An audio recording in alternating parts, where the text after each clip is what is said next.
लोगों को एक्चुअली पता है ये कौन कर रहा है, कैसे कर रहा है, और इसका पूरा डायरेक्ट इन्फ्लुएंस है क्राइम अगेंस्ट वुमेन पे।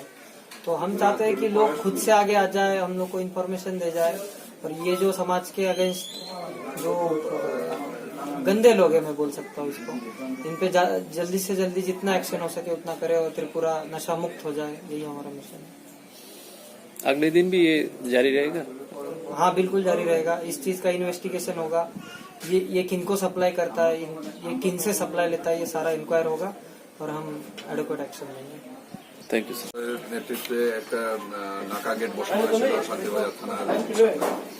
তো তখন বাইকে করে দুটো ছেলে তাদেরকে যখন পুলিশ সিগন্যাল দেখায়, তারা সিগন্যাল ব্রেক করে বেরিয়ে যেতে থাকে। তখন যাই হোক যেভাবে তাদেরকে আটকানো হয়, তখন তাদের পজিশন থেকে প্রায় 100টার মতো ফেন্সিডিল পাওয়া যায়। তো তাদেরকে জিজ্ঞাসাবাদ করার পরে আমরা জানতে পারি যে এটা তারা এই মনু বাজারের বন্ধন ব্যাংকের যে অফিস আছে সেইখানে তার বাড়ির মালিকের বাড়ি থেকে সেই নিয়ে এসেছে।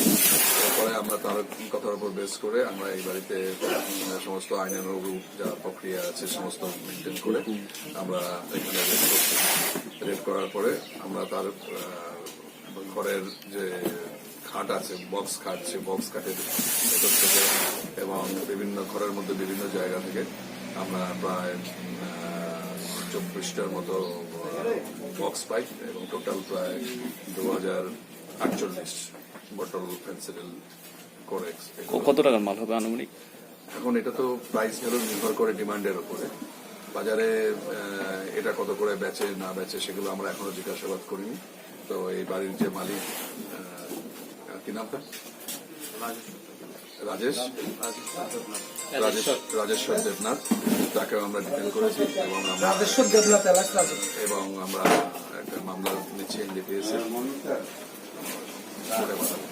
এই ধরনের অভিযান কি আগামী দিনও চালু থাকবে? নিশ্চয়ই আমরা আশা করি যে এখানে আমাদের আইপিএস স্যারও কিছুদিন আগে এখানে একটা কাউন্সিলিং মিটিং করেছিলেন, করেছিলেন। তো মিটিং করার পরেও আমাদেরকে কেন খবর নিতে লাগলো, এখানকার মানুষ কেন এগিয়ে এলো না, এটাও আমাদের কাছে একটা দুঃখের ব্যাপার যে স্থানীয় মানুষ নিশ্চয়ই জানে যে এইরকম পাশাপাশি এরকম ব্যবসা চলছে। তো আমাদের কাছে আরো ভালো লাগতো যদি লোকাল মানুষের কাছ থেকে আমরা খবরটা পেতাম। তাই সবাইকে এগিয়ে আসার জন্য বলবেন, প্রশাসনকে সহযোগিতা করার জন্য। নিশ্চয়ই আমরা বলবো যে আমাদের বিভিন্ন জায়গায় যারা হঠাৎ করে এরকম দালাল হচ্ছে, বিল্ডিং হচ্ছে, কি ব্যবসা কি না, এইটুকু খালি খবরটা আমাদের কাছে পৌঁছলেই বাকিটা আমরা ইনকোয়ারি করে আমরা এটা করতে পারি। Thank you sir.